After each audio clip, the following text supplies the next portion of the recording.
we are going to talk about a course called Sand Hollow Golf Course in Hurrican, Utah. This course is not far from St. George. It's about 10 miles northeast from St. George proper. And there are a number of golf courses in St. George. St. George itself is a fairly decent, decently developed town, moderately upscale, and seriously dense with houses wherever possible. They put houses out there. I mean, it's definitely a upscale, up-level activity kind of place. It's not like a sleepy small town that you normally find, out some highway like 89 or 9 or something in Utah, which is actually not a bad place to visit. It's just not all that much. But if you like to go hiking and stuff, and you really like dirt riding or four-wheeling and things like that, it's not a bad place to go. There's a few big places around Kanab that are interesting places to go do that kind of thing. St. George itself is more of the suburban upscale area of South Utah, okay, where you don't go there to go four-wheeling. It's where people who live normal lives and have normal jobs and stuff, live in normal houses, but still rather upscale. Still not overly done. It's not as bad as Flagstaff in a lot of Flagstaff, but it's certainly Utah. I mean, it has a Utah feel where Flagstaff has more of an Arizona feel, certainly. This is why I'm here. This is why I played this course, okay? If you can imagine the southwest corner of Utah, of the state of Utah, okay? Where I'm staying is more towards the center of southern Utah. There is another place that I've stayed at for the Christmas break that's called Page, Arizona. That is in the north center part of Arizona, almost right on the border with Utah, just north of the Grand Canyon. That place has one golf course. It is a good golf course. I like to play that golf course. I find it very challenging.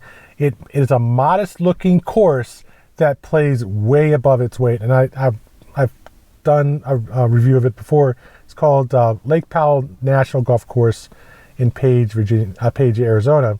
And for $50, during the week, $60 on the weekends, you can get all the golf you really want. It is a exceptionally interesting and good place to play golf, although it is a modest course. Okay. Now keep that in mind. Now 200 miles, I would say about 140 miles to the northwest is St. George. And Hurricane is about, like I said, 15 miles northeast of St. George. I should show a map of all this. The point is that the courses that are in Hurricane are actually some of the best courses in the area. A lot of the courses that are in St. George are decent courses, but much like many of the courses in Arizona, not that tough. They are more in the 120, 130 range, which you would call the touristy range, even from the back tees. And some of them have what I would call stay and play facilities, like they're country clubs or they're a resort or something where, much like Sand Hollow, you would pay somewhere around $175 a night to stay there and $175 to play 18 holes at the golf course. Now, I took on that price to play this course as a compromise between the $220 that a place like Copper Rock would cost, which is about 5 miles east of Sand Hollow, or the similar prices that you play at like Encina or I think it's called Black Rock Resort, Black Desert Resort or Black Rock Resort, which is way out to the northwest of St. George. There are a number of courses like that. There are a number of places like that There are a number of more casual places like the St. George Golf Club and Sun River and so forth that are around St. George. But as I show you here on this spreadsheet, hint, hint, I have decided that I don't pay money to go play a course unless at least it's a slope 135 in the back tees. I simply have found that there's just too much averageness, lack of challenge, and while the landscape might actually be decent, like some of them, like Wet River, a wet mountain, or I forgot what it's called, that's north of St. George. I'm sure it's a decent looking course and place to play. I find they're just not interesting for me to play. They're not enough of a challenge for me to play. And so I try to stick to slope 135 or higher courses from the back tees of the course. They have to at least have a decent difficulty tee on the course. Now this can be a challenge because a lot of courses, and you have to be really careful with this, a lot of courses will say they have a slope 140 or 145 tee, but it's their tournament tees or their championship tees. And a lot of times I get to a course like this and it's not open. That tee is not open, or it's a private course and you can't get on the course anyway. That has happened to me once. I usually have a pretty good nose for picking out private courses. A lot of places I played are semi-private where you can get on the course even if you're not staying there, but you play public rates versus the private rates. And the issue of playing courses that don't have the tees open is often not that big. Once in a while I run into a course where the championship or the tournament tees that are slope 145 are 75 to 100 yards back behind the next tees, which are 135 tees or something like that. That was not the case here in Sand Hollow. However, I was one of the few people that day who were playing in this case, the red tees is their championship course, not black or gold or something. They were the red tees. So you talk about irony. The most difficult tees on the course were the red tees on this course. Okay. And almost nobody was playing the red tees. They were playing the green tees, which were, the second to shortest tees. Slope 112, 120 or something like that. Now, I find that to be an irony that people would come to play this course and pay $175 to play slope 115, 120 tees. But that's what happened. And the day that I came out to play, it was a nice day, beautiful day. The weather was in the 70s, low 70s. Sky was mostly clear. And the course, this was a Tuesday, the course was unbelievably slow.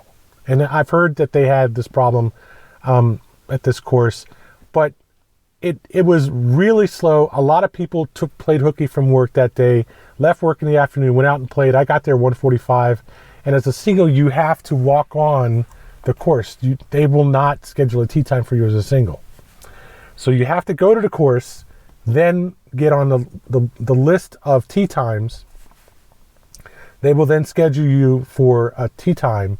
And the tee time I got, they told me it was going to be about 45 minutes because it was really busy and really slow, which I saw because I was sitting there at the starter shack and they were starting off the back tees, and I could sit there and watch the stream of people coming off the back, going to the front, and it would be like every 15 minutes, every 20 minutes, a group would come off the back tees and come to the front. I knew it was slow, but I also knew that there were gaps in there.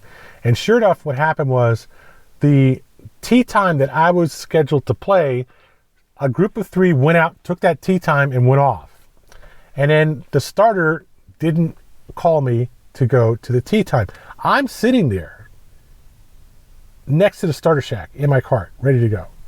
This guy forgets that I'm there and sends off 3 other guys to go out and play the tee time. And then he comes back, oh, I'm sorry, are you that other guy? Yes, well, you go ahead and go to the tee. The guys at the tee box are calling up and all this kind of stuff. And where is this guy? If he doesn't come here, we'll have to skip him. And it was just slow the whole time. So I go down to the tee box. I race out there. I tee off.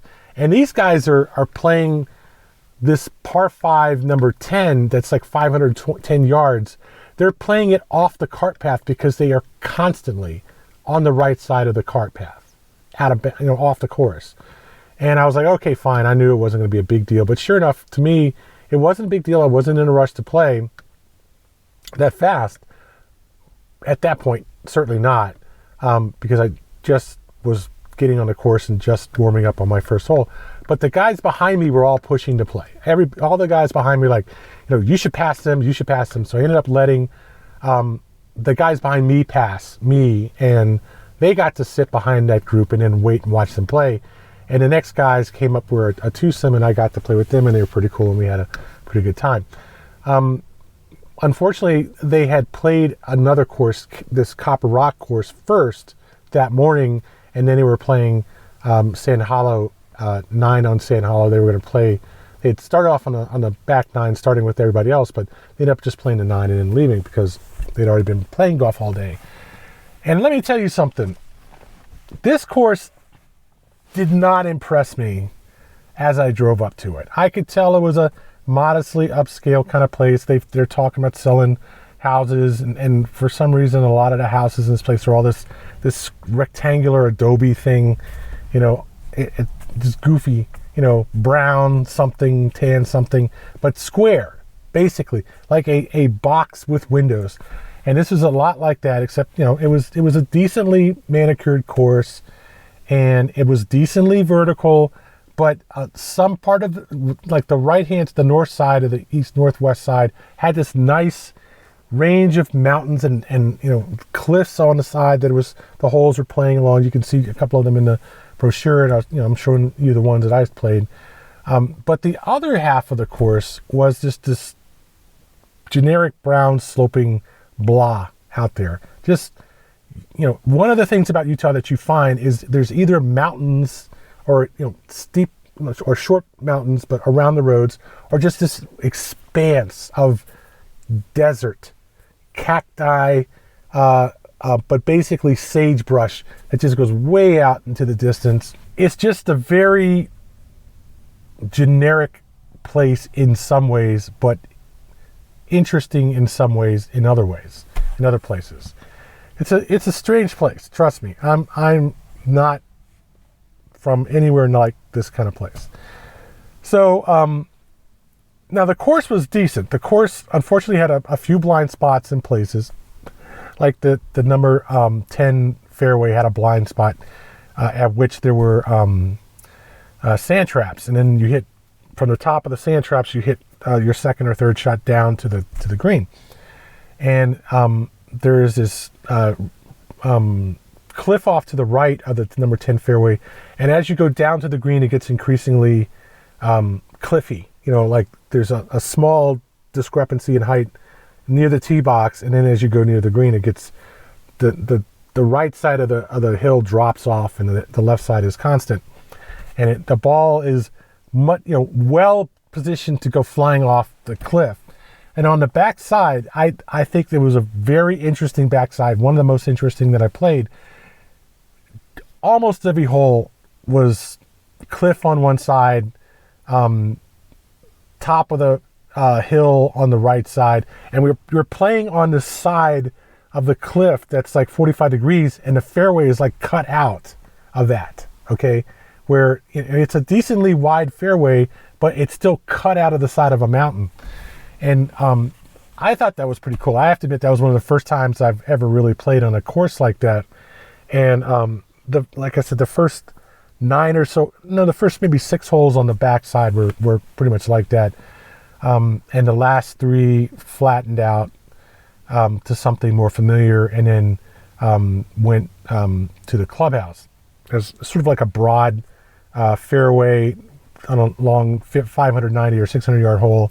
And then you'd have either this desert cacti thing, sagebrush thing on the left, or you'd have a bunch of houses. As we came towards the road that going into the clubhouse, there were many more houses there because I take it that they have this whole development plan around this golf course, like many, golf neighborhoods that have golf courses in the middle do. But this one was not so developed that it was really such a problem.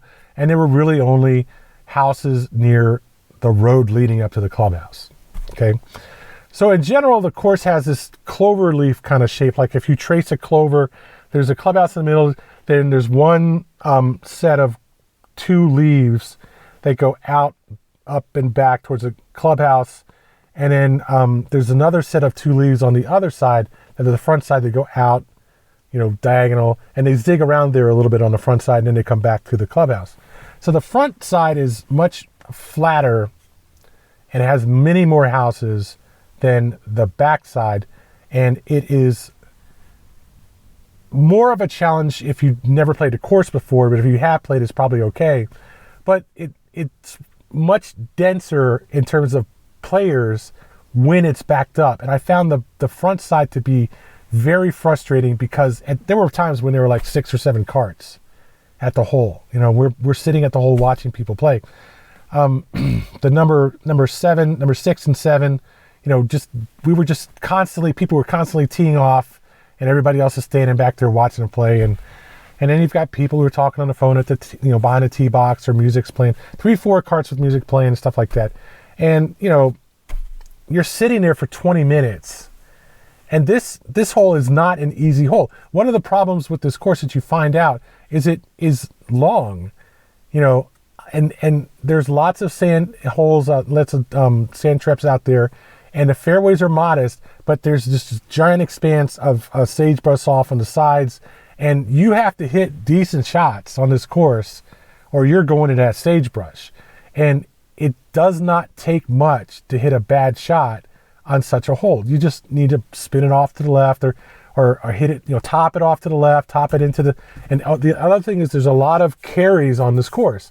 So if you're playing from the back tees, you're hitting over 100, 150, 200, 250 yards worth of carry to get to the fairway. So it was a challenge. And I literally, out of all the people that I saw out there playing, except me and these 2 guys for a few holes, I was the only dude playing the red tees. The only guy. I saw one guy out there playing the gold tees on the first tee box. And everybody else was playing the greens or shorter than that. So not a lot of, confident players, let's put it that way. So I played the whole backside. I'm thinking about this front tee, and I'm thinking about the fact that I'm probably the only person playing that tee box. And right behind that tee box is the clubhouse. All these people sitting out there having lunch, and all these people inside. It's this showroom as much as it is a clubhouse. And the whole time I had that vision in my mind when I'm playing the backside, that I was going to be the only dude the whole afternoon to walk up to that red tee box and play that tee box. It is a nice shot downhill to a decently broad fairway and so forth. But again, sagebrush left, sagebrush long, sagebrush right, the road leading up to the clubhouse right. And I was like, the one thing you don't want to do on that shot is spin it. Downhill fairway and 285 before you get to the next round of sagebrush from the left side. There's plenty of room to hit the fairway, but there's also plenty of room to put the ball out of play. And I was anticipating that the whole front side, but I played the backside pretty well. I have to admit that I missed a couple of shots. The par 3, the 220-yard par 3 from the red tees is definitely interesting, and I feel like I practiced for that shot my whole life. Went out there and just got carried away and hit a couple balls long off the backside of the green. But again, the guys I was playing with decided they were going to play the greens on that hole, and the green tees, it's like a 150-yard par 3 to get to that green. Completely different shot, but in general, I hadn't played for a month and walked out on that course cold, no range time, nothing. I'm sitting in my cart and played it pretty well. It was really not that hard. And I mean, it was windy. There was wind here. Utah's wind, just pretty much there's going to be wind. And I just sat there and I was just like, this course isn't really that hard. I don't know why I thought it was going to be all that tough. And I looked at the scorecard when I first came out there. It's 146 from the Reds for women, 137 from the Reds for men. So this course was an interesting oxymoron in several ways. It definitely is physically intimidating to look at. I would never say this is a walkover or pushover course. Never. Especially not from the yellow or red tees. Okay? But it's not all that hard either. If you have a confidence in your game, you have a decent game, you can play decent golf, you can walk out there on those red tees or those yellow tees and have a good round and just have a good, solid challenge of golf playing it.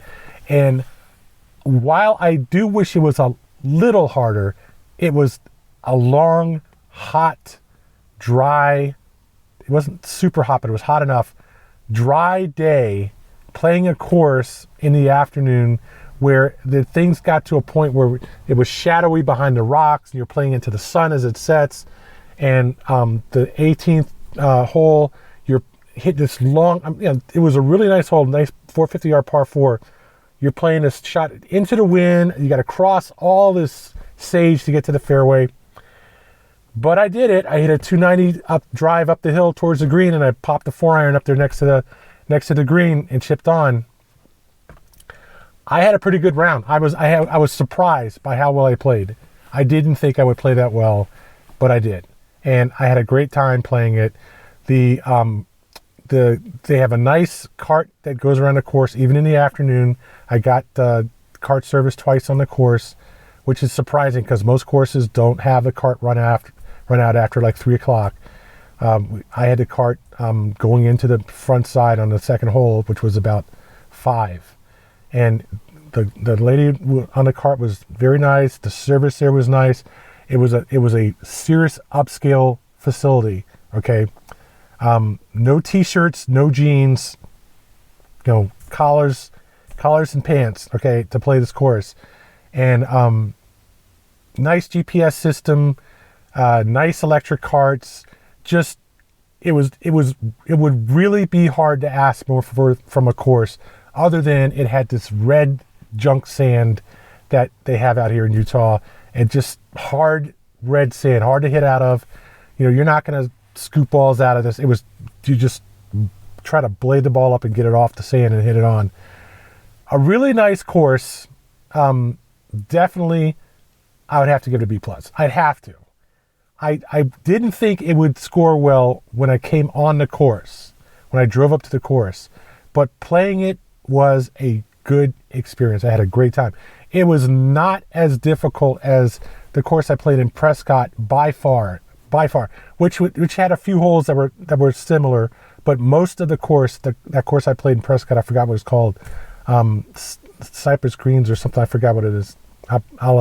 It's the one I played before this one about a month ago.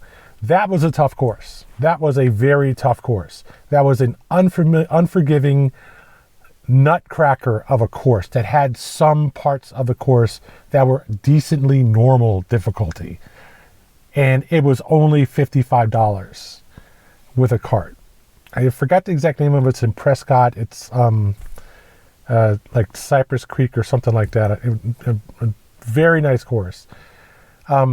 It was the kind of course that this course was not in terms of looking at the course, in terms of the difficulty, but this course was a nice course to play. I had a great time playing it, and I just was fried by the done. I was just barely able to get my stuff in the cart and drive. I was just so tired and so worn out from it. Thirsty and just tired. And so I will give it a B+, because I think this course, Sand Hollow, is much more of the course that people expect of an upscale course. Whereas the other course that I played, Cypress Creek or whatever it was, is much more of a course that masochists expect of a golf course. It was hard. It was a no joke, all serious firing on all cylinders, all guns blazing golf course. If you want to get your butt kicked on a golf course, play that course that I played in Prescott. Well, I played it decently, but I did get kind of carried away when it opened up and started, hitting crappy balls and stuff. But as a 18-hole course, it was one of the best I have ever played. Most interesting, most challenging, nice facilities, and a deal. But that course is just north of Flagstaff, and that is at least 2 hours away from this course. I have not seen a course. I have played one other course in St. George that I also have recorded and done a video on. Forget the name of it also. But I'm just not seeing any courses out here that are really worth the money for most of the other courses. And I probably won't play this Copper Rock course, which these guys were saying was really good. It's a links course. I'm not paying $200 for a links course in Utah. I'm just no way. There's nothing but grass, some rough, and then just desert, on the sides. I have no interest in playing that course if it's just a links course. And I played some good links course, some interesting links course, but not out in the middle of nowhere in a desert. I'm not taking that chance for $200. I'm just not going to buy into that. I will say that is what some people around here have said is a very good course in better condition than Sand Hollow. But if I were you, I would take Sand Hollow over this other copper link course. And I am going to skip that course. If maybe I come out here some other day and I have time and money flowing out of my pockets, then maybe I'll just take a chance and play it. So that's it. Sand Hollow. I definitely am going to give it a B+. It's an underwhelming looking course, but you get out there and play it and you will find that it is a decent, very good course. I wouldn't say it's a excellent course, but a decent course. And so at 7,300 yards to the back tees, it probably is more along the $100 range than the $150, $175 that I paid for it. But as busy as it was, if they need to crank the cost up to get the number of people playing it down, I can understand it. And one of the problems they say they have is after like May or so, it gets so hot that basically they cut the price in half and they give you a 6-pack of beer to go out and play the course, because you will not survive playing in 100-degree weather out there in the sun in Utah. It was bad enough playing in 75-degree weather that day when I played it. So enough talk. Anyway, that's Sand Hollow golf course in Hurricane, Utah, down near the border of Arizona, on the corners over towards St. George and north of Las Vegas. And as such, I hope that if you're in the area, you give it a shot. To me, it was really nice. I enjoyed it.